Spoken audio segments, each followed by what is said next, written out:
Selamat pagi Bapak Ibu dan saudara yang kasih Tuhan.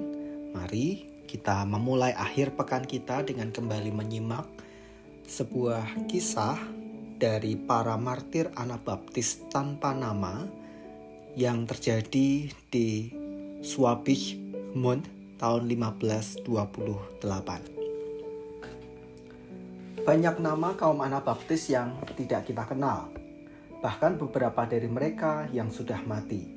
Pelaksanaan hukuman mati atas 7 orang Anabaptis di Swabich Mund pada tahun 1528 mengingatkan kita bahwa banyak catatan yang dihancurkan atau tidak dipelihara dengan baik. Walaupun 7 orang itu masing-masing menulis sebuah bait untuk sebuah lagu pujian yang hingga kini masih tetap dinyanyikan, kita hanya mengetahui nama 2 orang saja di antara para martir itu. Di dalam kelompok martir itu terdapat seorang anak laki-laki berumur 14 tahun yang namanya tidak disebutkan, salah seorang martir Anabaptis yang termuda. Umurnya yang masih muda itu menarik perhatian orang-orang yang mengamati mereka, termasuk seorang bangsawan yang setelah menjanjikan sejumlah penghasilan kepadanya untuk seumur hidupnya, berusaha membujuknya agar ia mau mengaku bersalah. Namun, anak laki-laki itu menolak. Dari antara sekelompok orang-orang Anabaptis yang terdiri atas paling tidak 40 orang, anak laki-laki itu dan ke-6 rekan martirnya, termasuk seorang wanita, merupakan orang-orang yang tetap bersikukuh menentang permintaan agar mereka mau mengaku salah. Ketujuh orang martir dari Mund yang namanya tidak disebutkan itu mengingatkan kepada kita bahwa keterangan Anabaptis sangat kurang lengkap. Mungkin ada beratus-ratus orang Anabaptis yang tidak cukup menggugah perhatian orang untuk mencatat nama-nama mereka. Catatan pengadilan yang masih terpelihara dengan baik memberi kesaksian yang cukup banyak mengenai beratus-ratus Anabaptis yang namanya tidak disebutkan, yang hanya diingat oleh sesama orang-orang percaya yang juga tidak mengetahui nama mereka. Setiap orang dari kelompok 7 orang dari Mund itu mengarang sebuah doa yang diulang lagi pada saat mereka menjalani hukuman mati. Barangkali sebagai bentuk kesaksian baik mereka. Boleh jadi ke-7 orang itu membuat doa-doa itu dalam bentuk birama selama mereka terbaring di dalam penjara. Di sana mereka tentu sudah saling berhubungan cukup lama untuk memutuskan bersama bahwa doa-doa mereka itu diberi bentuk puisi yang umum berlaku. Nyanyian pujian ini dimasukkan ke dalam Auspen, terbitan pertama pada tahun 1583. Karena setiap bait mengandung ciri yang khas, sangat jelas bahwa setiap bait itu ditulis oleh penulis yang berbeda-beda.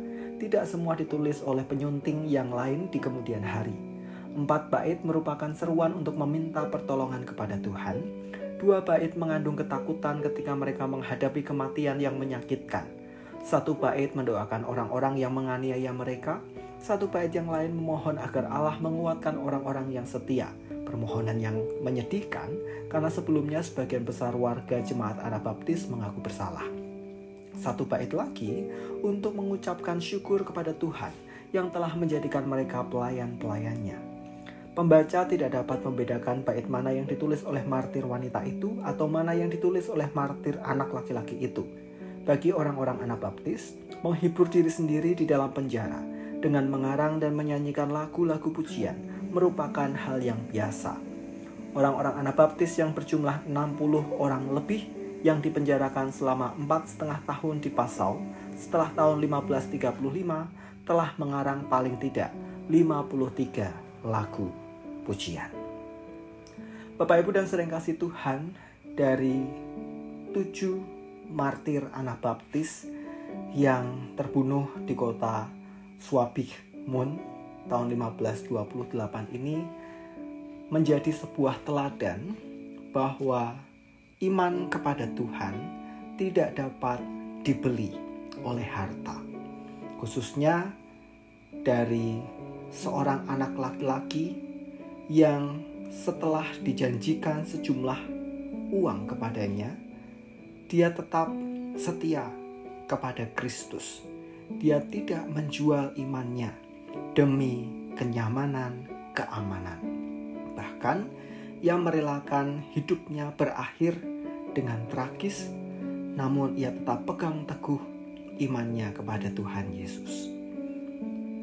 Dari sini mari kita belajar bahwa apapun yang berusaha menarik kita di dalam Tuhan atau membawa kita keluar dari kasih karunia Tuhan tidak jauh lebih berharga daripada keselamatan yang sudah Tuhan sediakan dan sudah Ia berikan kepada kita. Maka mari kita belajar untuk setia kepada Tuhan.